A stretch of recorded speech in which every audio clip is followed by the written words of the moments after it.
Simcha Yael or a Simcha. Great. Wonderful. Hi, everybody. Okay. So welcome to class 2 of AYEH, Shining a Light on Doubt, Confusion, and Darkness. If you missed last week's class, you can go back and you can now find all the videos on YouTube and on Breslov campus, and you can see the first one. Tonight's class is dedicated to, I'm hoping I'm pronouncing this right, Miguel Angel Ben Isora by Leah Glickman. Okay. We still need sponsors for the semester, so keep that in mind. Okay. So we're going to start tonight. So first of all, I just actually found something in the Parsha that we can keep in mind as we go through the lesson tonight. It's Parshas Bo, and today, earlier today, we read the Aliyah Sheni, and this was the Aliyah. We're talking about the Makas, the plagues, and we have the Arbe, which are the locusts, or the specific variety of locusts, and also the plague of darkness, Makas Choshech. And I found something really beautiful that Rav Levi Yitzchak of Berdichev, who was very close to Rebbe Nachman, they were both very close to each other, and the Rebbe really felt that he was one of the premier tzaddikim of the generation. Rav Levi Yitzchak said something amazing. He said that the Choshech, the plague of darkness, was actually not darkness. What it was an incredible amount of ore, of divine light, and this light was so vast and intense that the Mitzri, the Egyptians, didn't have the spiritual vessels with which to contain it, and it blinded them.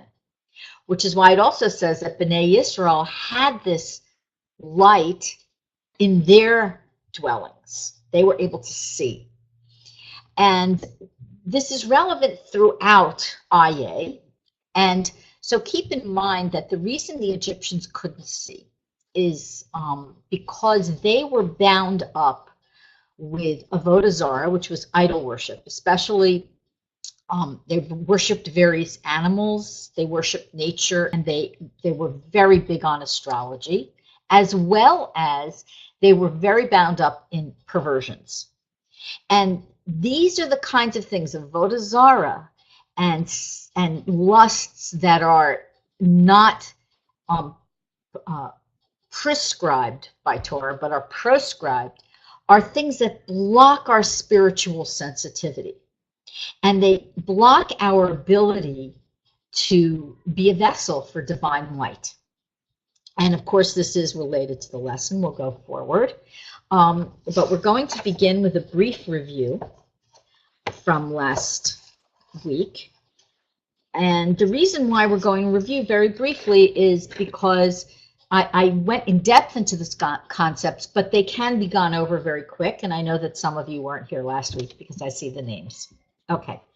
So last week we spoke about that in this lesson, L'Kutei Moharan Tinyana, which is Yud Beis, okay, which is 12, that it begins with that a person shouldn't rely on their own thoughts and their own ideas and push Torah aside, okay? So we learn that a person's ideas can lead them down the path to trouble if they conflict with Torah. And I heard very briefly today that Rabbi Chaim Kramer said that these ideas, such as the Haskalah, the Enlightenment, the people who began these movements to destroy and diminish a Torah way of life, they no longer have Jewish relatives. And we see that, we know that Mendelssohn, I think even his children converted out to another religion. Because if you have Torah and you treat it only as a body of intellectual ideas with no soul, then you're free, so to speak, to take those ideas and to compare them to your own ideas. Because if we're going to measure everything against our logic, there's no way we can really appreciate the soul of Torah. Why? Because Hashem can't be confined. Hashem's intelligence, we can't even call it intelligence. We maybe could call it knowingness. But we can't even contain it within our intellect. Our intellect is limited because we're human. Okay, just the same way, the intellect of a fly is limited because it's a fly. It's not human. So we wouldn't compare, okay, we wouldn't want to get into a debate with a fly about the nature of reality. Okay, and we would hope that we could get this point. Okay, so this is a very important point before we continue with the lesson. The next we spoke about is that Judaism is really mainly about simplicity and avoiding sophistication. Okay, because if we get caught up in sophisticated ideas, we're going to challenge and disrupt that natural emunah that we want to feel, okay? We want to get in touch with the emunah we're all capable of, the faith that we're all capable of. But if we have very clever ideas and we're always thinking and analyzing without a Torah framework, it's very easy to shoot down anything we read, okay? Because we're limited. Our intellect is limited.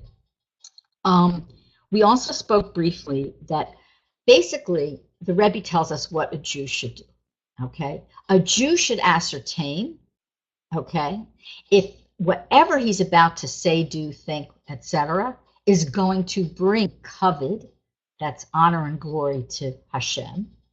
And if he's not, he shouldn't do it, okay? So if something is going to not bring glory to Hashem, we should run from it. This is where it gets sticky, okay? And we're going to jump in, we're going to dive in right here, okay? So why does it get sticky here? Because we're limited by the amount of Torah we know. So even if you're a very great Torah scholar, okay, you still have limitations because there's no way you can comprehend all of Torah, although you're more likely to certainly make choices that are going to shine a light on Hashem rather than diminish his kavod, diminish his glory, because you know more about what that relationship between you and Hashem entails from Hashem's perspective, the terms Hashem has chosen for the relationship, okay? So a person who's a great Torah scholar may fall into doubts and confusions and so on and so forth, but he may be able, by analyzing the Torah he knows, by going over what the halacha is in each situation, and by a higher level of prayer, he may be able to come to a decision that's more correct, so to speak, than somebody who doesn't have those advantages. However, none of us is judged on what we don't know, okay? None of us is judged on what we don't know. Our job as human beings is to come closer to Hashem and reveal his glory in this world from wherever we're holding. So if any of you aren't a Torah scholar, I'm assuming that most of you aren't, okay? If not all of you, including me, okay?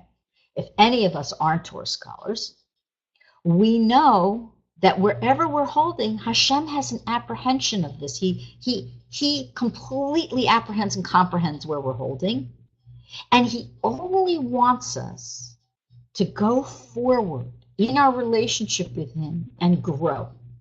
He doesn't expect us to know the perfect answer to everything, the perfect general answer, only the answer that's right for us.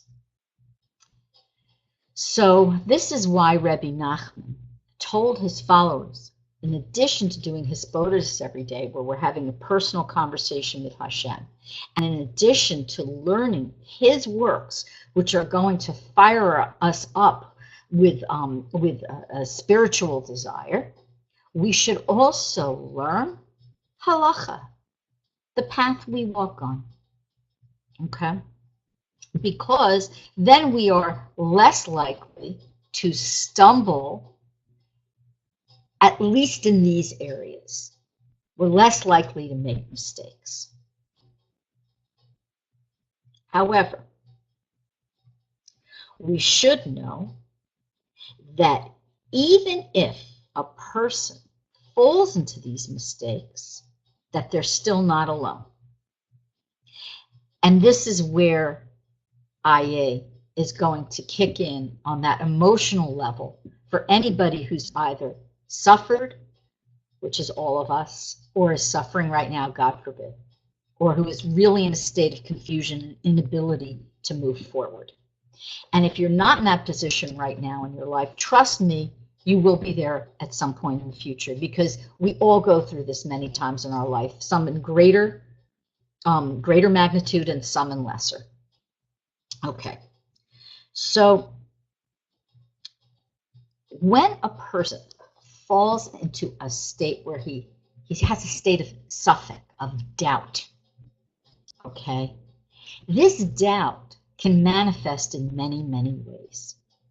If you have a very basic spiritual doubt about Hashem's existence or his Torah's relevance to you, and whether or not you should have a knowledge of his Torah and relate to him, okay, Hashem still created you and knows exactly where you are right now. He's with you.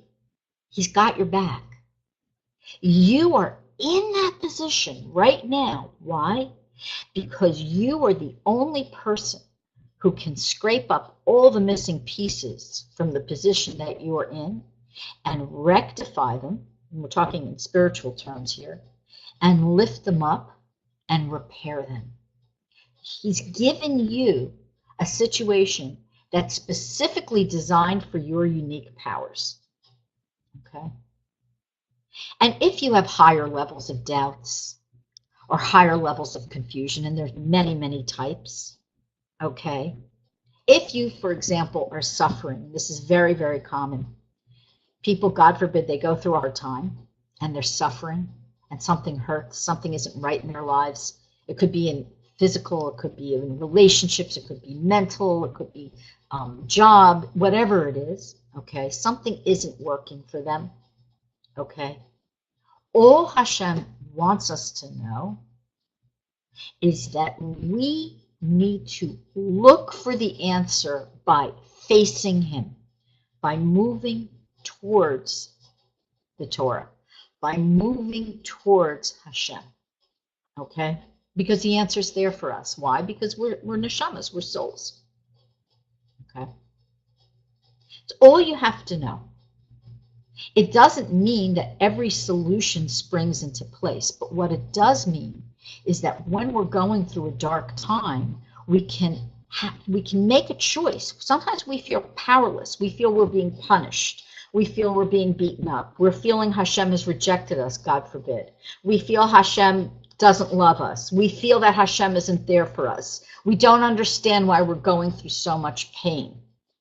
All of this, even if it seems physical and material, comes from a spiritual situation that we can uncover within ourselves. It's a mystery. And you're the detective. You're the detective. And you begin by talking to Hashem. And you begin by learning as much Torah as you can from whatever source is going to light your fire. Okay? Hopefully Hasidus is going to really light your fire, because it's going to help you get inside that suffering and turn it inside out. And really, remember what we said in the last class. We said all suffering, Rabbi Nachman tells us, all suffering is due to a lack of das, a lack of awareness, a lack of holy understanding and knowledge. And if we have the knowledge, the suffering is no longer suffering, and it may even go away completely.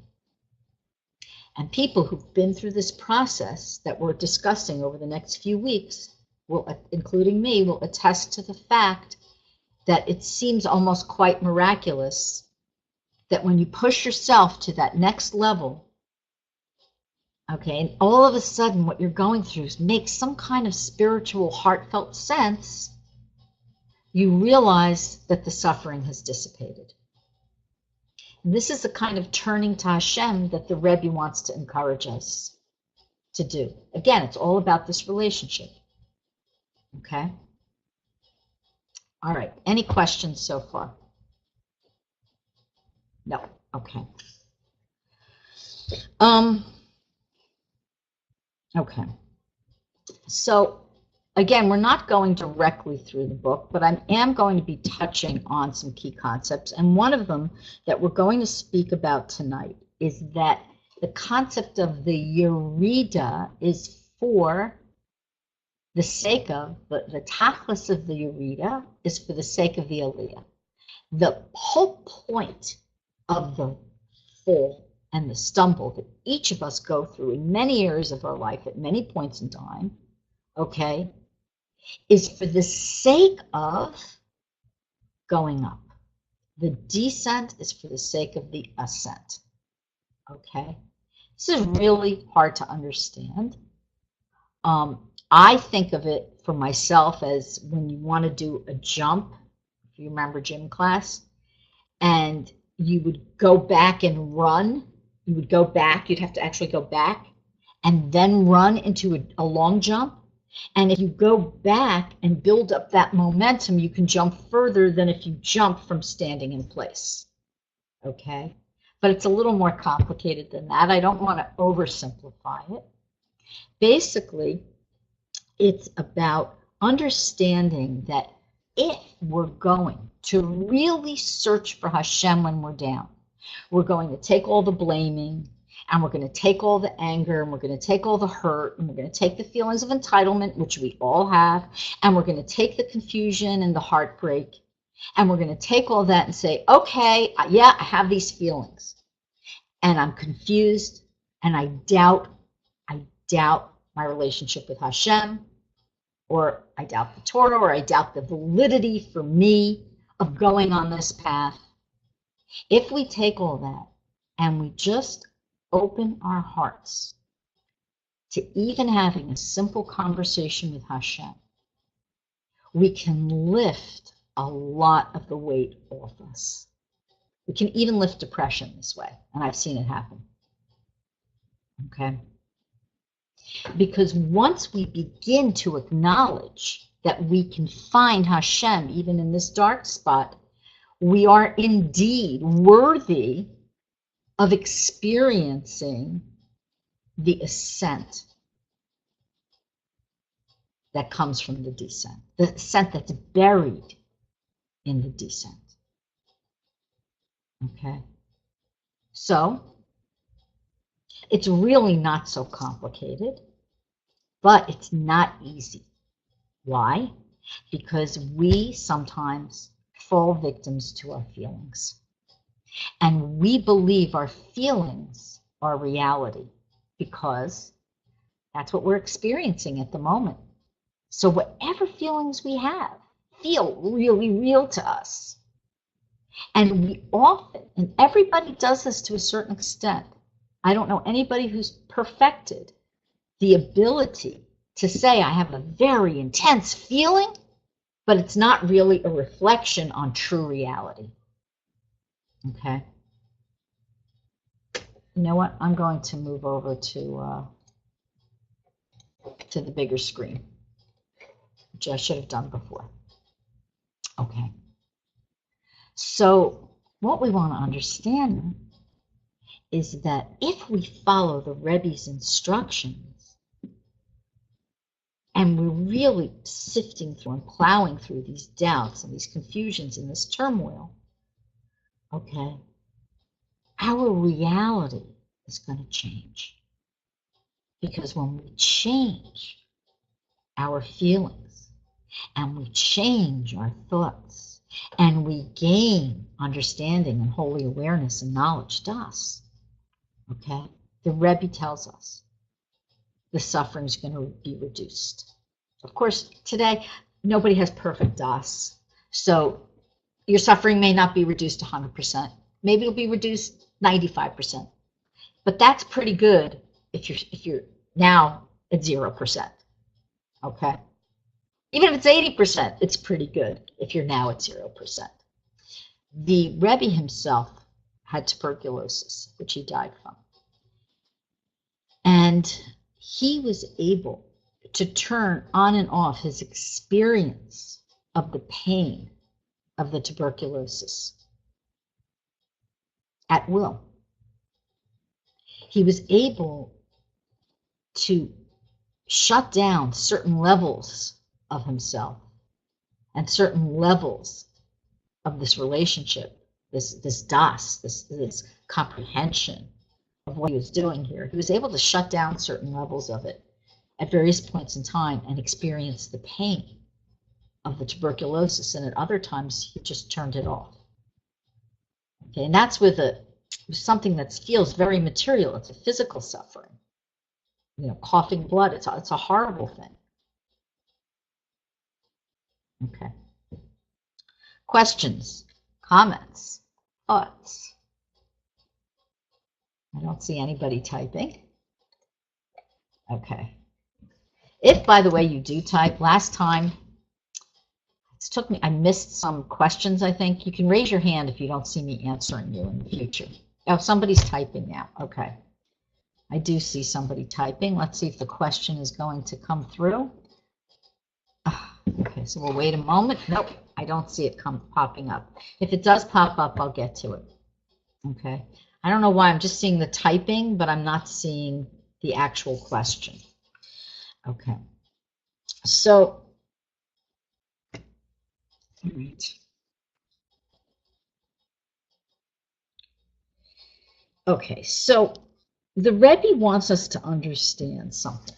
Sometimes the most intense, okay, experience, not sometimes, really the most intense negative experience we have is really when we're really suffering from what apicursis, okay, apicursis, which is like, apicursis is like a heretical idea, okay, a thought that there is no God, because that leads to us living, breathing, thinking, doing, and going about our lives cut off from the knowledge of our source, our creator. And when we do that, okay, and we stumble, which we will for sure, because man-made morals, you know, at the end of them, they can collapse, okay? Because again, our man-made morals are from our own limited logic and our own limited thoughts. So when we do have these kinds of thoughts, this is actually a prelude to a possibly very deep suffering. So it's good at that point to go and say, let me learn a little something. Let me learn a little Hasidus. Let me learn a little Breslov. Something to get yourself back to say, oh yeah, of course I have a Mona. Of course I do. Why are we plagued with these thoughts? Well, we have to remember that even Hashem, okay, causes everything. He's the cause of everything, the creator of everything, even these thoughts. And these thoughts come because when we overcome them, it's very sweet. When we overcome the Yetzer Hara, whether it's a physical or the desire or a thought process, when we overcome it, it's very sweet. It's a very sweet victory. And we go up a level. Basha says, do you see us? No, I don't see you. I only see your names. Or a Simcha. I love this thought. I'm having intense feelings, but not reflective of reality. That's correct. The truth is there's reality on many levels. So we get to really think about which reality we want to buy into. If you want to buy into the reality of Hashem is the source of everything, you're in a really good place. You're in a really good place. Okay, we're not, you know, there are other religions in the world that try to be moral. We can't deny that they have an idea of what right and wrong and moral. It may even be based in bits and parts on our Torah. However, the problem is that these religions tend to have duality, evil and good, and never the twain shall meet.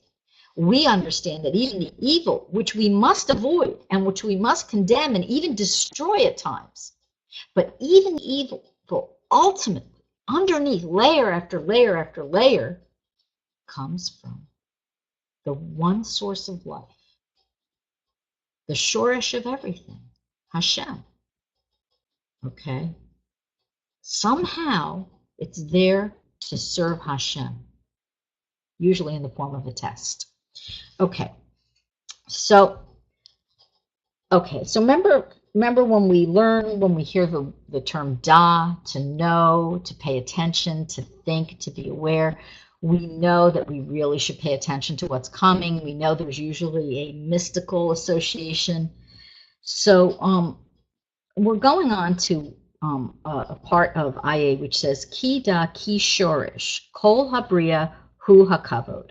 So know, okay, we have to know that the root of all the bria, all of creation, okay, is what? Kavod, Hashem's kavod, His glory, His honor.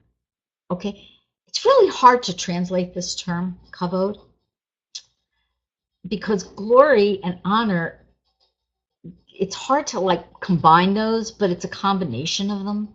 It's an expression of Hashem's godliness.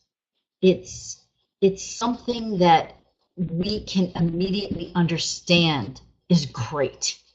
It's beautiful, it's pure, it's shiny, and it inspires us to move to where we're supposed to be as individuals. Okay, I guess that's the way I would define it. So kavod is the root, the shoresh, the source of creation. Okay, and really what it's saying here is that everything was created for this kavod. Everything was created for Hashem's kavod, to reveal it. Certainly we know we're supposed to reveal Hashem's kavod, right? That's what we're supposed to do on this earth, okay? A Jew especially is supposed to express, reveal, talk about, live through his or her emotions and actions and choices and words in a way that honors Hashem and shows that his kavod is the source of everything. Okay? And we're not perfect. Okay? We make mistakes. We make willful mistakes sometimes. Okay? We're human. But we want to move towards that. We feel it. I think a lot of people feel it. They feel like the world is changing. Certainly the past 20 years, the world is really changing dramatically. And the geula, the redemption, is almost upon us. Okay? So with this, whatever Hashem created, he did so because of his kavod. And it's so interesting because we spoke about before about what is first in thought, okay? If you remember that, is last in action, indeed.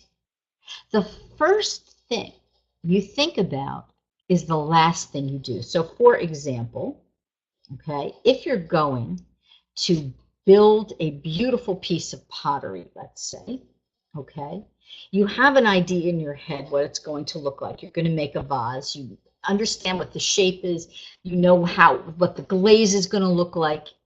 And then you go and you start with a lump of clay. Well, when Hashem created the world, he had a vision, and then he started with, so to speak, a lump of clay. Really, before that, with the heavens and the earth. Okay. So what was that vision? That vision was the vision of kavod, of glory. And also that vision was the vision of the geula, the redemption. And that vision, we know from Friday nights, Lecha Dodi, right, was the vision of Shabbos. And Lecha Dodi, we sing. Shabbos was first in thought and last in deed, because Hashem created the world 6 days, and then on the 7th was Shabbos. Okay? Rebbe Nachman aligns a few ideas, a few concepts. These are bechinas, and he aligns them, these concepts or these aspects of a concept, and he shows how they're either related or how they're the same thing. In this case, okay, Hashem's kavod and Shabbos are definitely related. And in AYEH, Reb Nuss elaborates on this relationship in Likutei Halachos, which if we have time, we'll get to later in the semester, where he shows the relationship between Azamra, which we learned last semester, AYEH, and Shabbos. And that the only way to fulfill Azamra and AYEH, okay, Azamra is the joy, finding the good. AYEH is digging yourself out from the bad, finding the light of Hashem in the bad, okay? Both of these are frameworks that can only truly come into full fruition once we have Shabbos. Because Shabbos is the time and day and place of ultimate joy. And it's also related to redemption. It's a taste, ein olam haba, we call it. A little bit, a little smidgen of a flavor of olam haba, the world to come, the redemption, okay, on earth and in time. Okay. All right. So, since everything's been created for the sake of Hashem's kavod, it's the source of our creation. Now, it's really interesting because the creation is divided up into many parts. It's actually hard to think of it as a unified whole. We have the universe, we have the planets, we have the stars, we have the fish, we have hummingbirds, and we have rocks, and we have tuna fish sandwiches. Okay, we have a lot of different things and pieces. However, in truth, the creation is one. Because even though the Torah breaks it down for us into 10 sayings, acts of creation that are sayings, utterances, it only does that for a specific purpose. And I'm going to explain. Okay. So,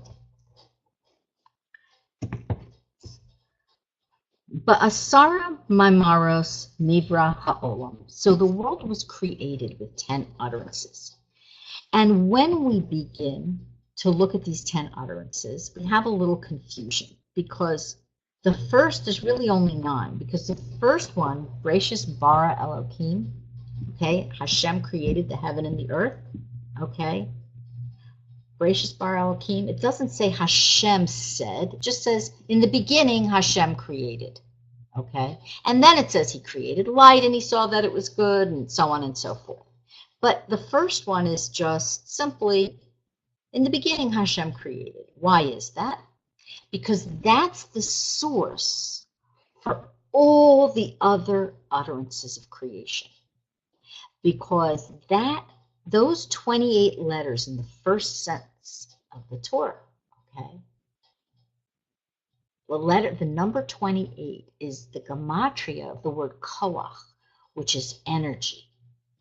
And Rebbe Nachman explains that the energy, okay, from those 28 letters in the beginning sustain and inform the rest of the utterances, okay, the maimaros, the sayings that created everything.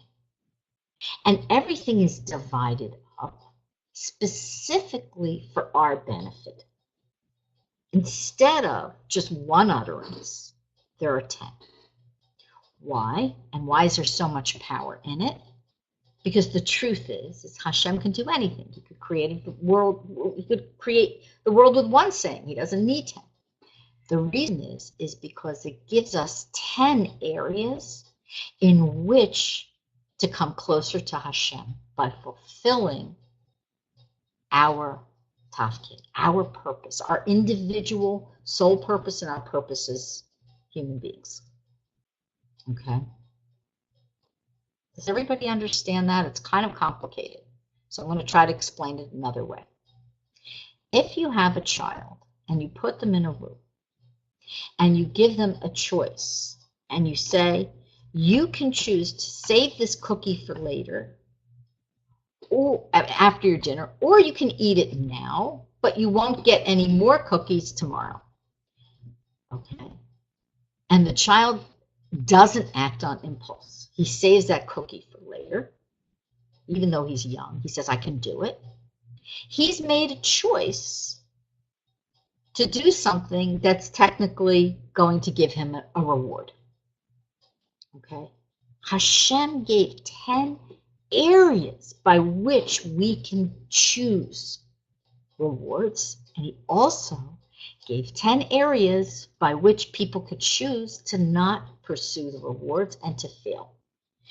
Why? In order to show us his love. Doesn't make sense? It does make sense. He created a situation in which he could reward us. And this situation, okay, 10 utterances.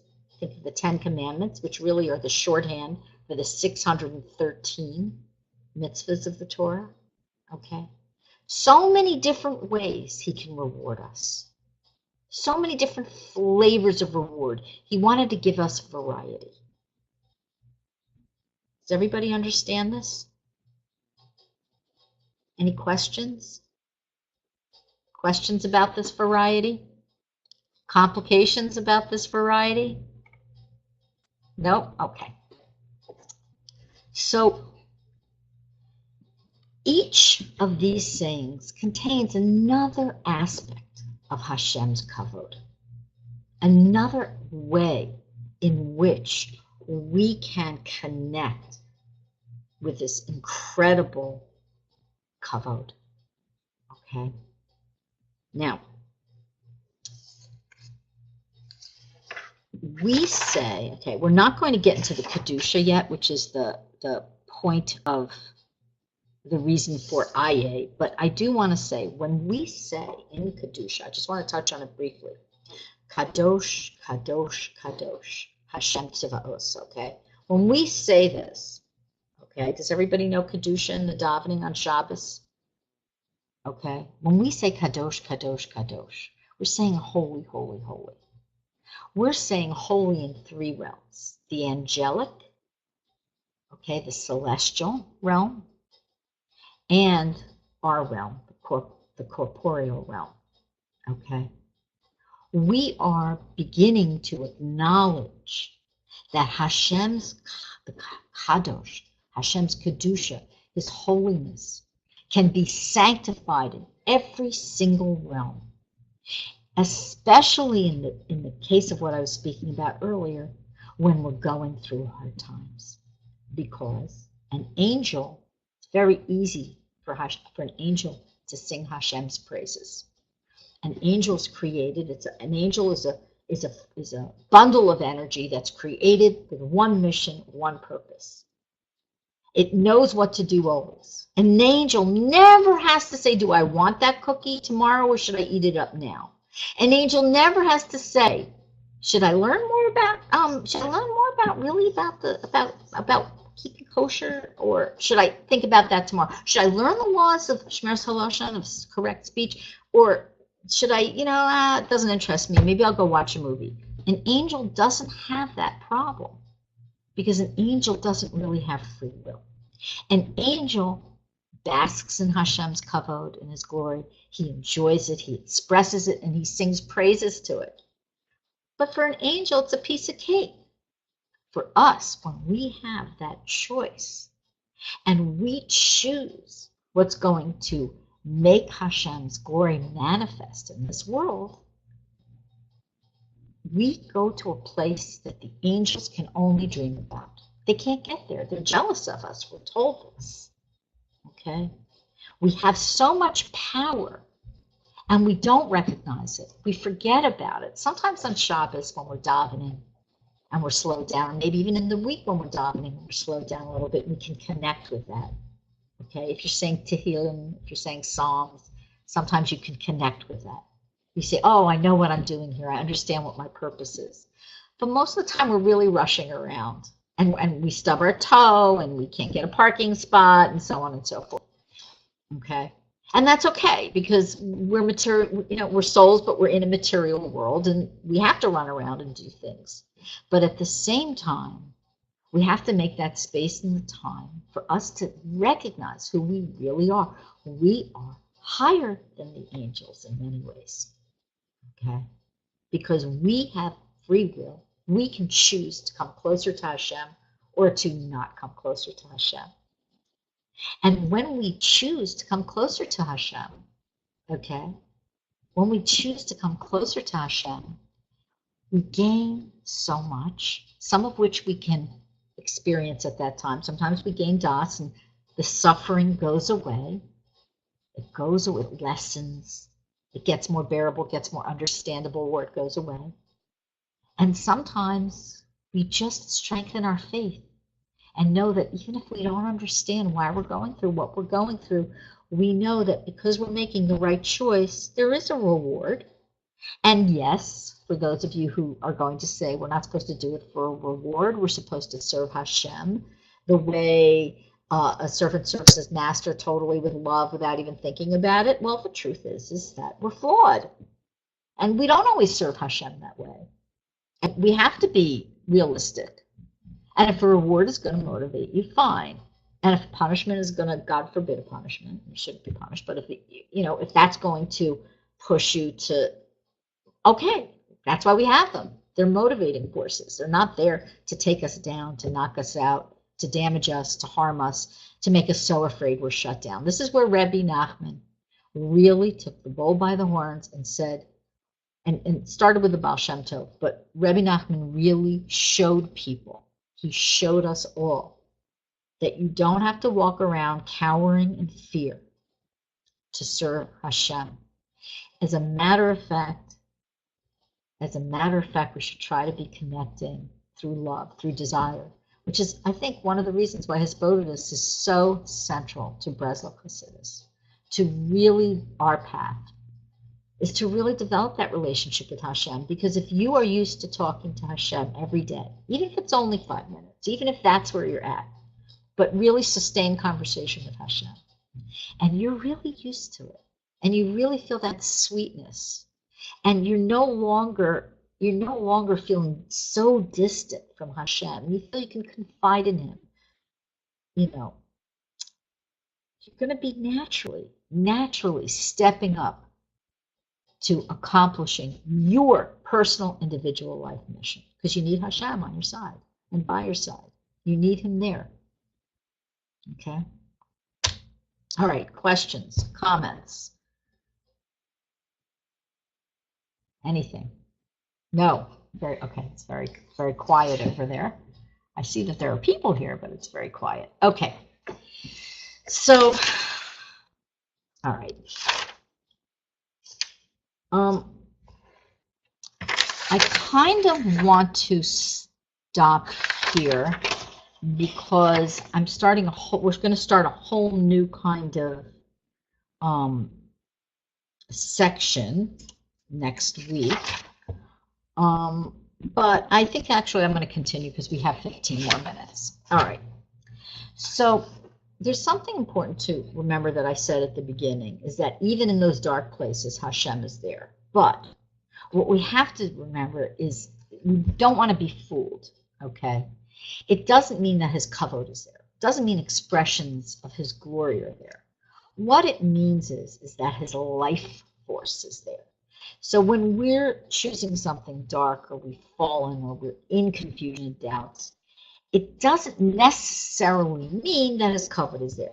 That is the given thinking. That's the way everybody was taught. Rebbe Nachman says and reminds us that even places of avodah zarah, even temples of idol worship, are still sustained at some level by Hashem. There is no place in this universe, in this creation, without Him. There can't be anywhere without Hashem, because otherwise he wouldn't be limitless, eternal, and beyond our understanding. Okay? And why this is important is because it's important to understand that no matter where you've been in your life, even if it was temple of idol worship, even if it was a really dark place, emotionally, physically, spiritually, no matter where you were at that time, some aspect of Hashem was with you there. Some aspect of Hashem was with you there. That's how you know that the descent was for the purpose of the Aliyah. The Yerida was for the purpose of the Aliyah. The descent was for the purpose of the ascent. If you look back over your life, maybe you're even going to feel like you're in a dark place now, but if you look back over your life and you see those dark places and how somehow you always pulled out of it, who was pulling you out? Whether you asked him to or not, it was Hashem pulling you out. Why? How could he find you? Because this aspect of Hashem was in there too. Okay? Hashem is with us even in that really, really dark place. Okay, where we feel he's not, he seems completely concealed. Okay, but he's still there. How do we access him? So I had a conversation with somebody, which I was going to say for next week, but I'll just tell you very briefly. Somebody who's really going through an extremely difficult time, and it has been one thing after the other. I would say, I can't remember what she told me, 15 years, with a lot of losses in her family and some illnesses, a major financial blow. She was actually homeless at one point. She's an educated woman. She was telling me she's had phobias. She's had depression. She has a job, thank God, now. And she was describing to me all these things she went through, and it was really piling on. It was a lot. It was a lot, okay? And she said that of her life, until she began learning Breslov and talking to Hashem. And she did it, she said, initially out of anger. She began talking to Hashem out of a lot of anger. She's somebody, actually, she's a very bright woman. She has a Torah education. And she really, really fell off. Like, she really rejected everything she had been taught because she saw so much pain and experienced so much suffering. I mean, it really, when she told me the things she went through, I was like, it's unbelievable. It's unbelievable. Okay? I know it's true because the rabbi who sent her to me to speak to me told me. And I believe her. But the point is that some spark in her, some little spark in her at some point said, enough is enough. I am going through all this stuff. It's piling on me. Life is piling on me, and it hurts. And she was crying when she told me. It hurts. It hurts really badly. And I don't know where to turn. And I have a choice. And she came to this conclusion. The choice was to either suffer and feel like she's suffering for no reason, or to suffer, in her mind, to suffer and find and investigate a reason for her suffering. Okay? And she felt like by moving closer to Hashem, number one, the suffering less. Her life did change a bit. There's still a lot of issues, but her life changed a bit. But she feels like her experience of her life, that whole thing, what we're talking about, those intense feelings, those intense negative feelings, okay, they were bearable, and they shifted. And now she says to Hillam like it's medication, like she's popping a painkiller. I don't even know if she's on the line tonight. I'm trying to look at all the names here. I don't think so, but that's okay. She said I could talk about it next week, but that's okay. She talks to Hashem every day. She told me she doesn't do an hour. She only does 20 minutes here and there. She says it's like she can't get through the day without it. And I wouldn't say that she sounds 100% happy. I would say that she's working on it. And that's, that's what we all need. We all are going through something. She happens to be going through 15 things. Really an unusual story. And she said that the search for Hashem, she didn't describe it in these words. I'm going to describe it to you. The search for Hashem in those dark, dark places. The search itself, the actual feeling of agent. I'm an agent for myself. I have agency. I have choice. That in and of itself really empowered her to move forward in her life. So wherever you're holding, AYEH really has a lot more to say. We're going to learn more next week, God willing, and hopefully a little bit from Likutei Halachos, because it's really amazing. Reb Nosson has so much to say about AYEH. In the meantime, I'm hoping that, does anybody have any questions, comments? I'm not seeing any. I don't know why. Okay, I don't know why. All right. Oh, now I see Sandy. Okay, here. Great. Okay, guys. So I'll see you next week. All have a great week. Next week's our halfway mark of the semester. And if you have any questions or comments, you can email me. Have a wonderful week. Take care. Bye. Tomorrow night's Rosh Chodesh. Don't forget.